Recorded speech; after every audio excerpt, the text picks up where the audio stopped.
Ito sa bahay nila.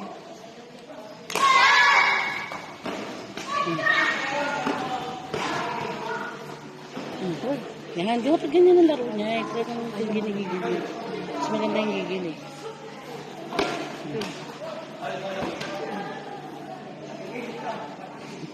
Panakas na din siya na, di ba? Mismatch lang yan.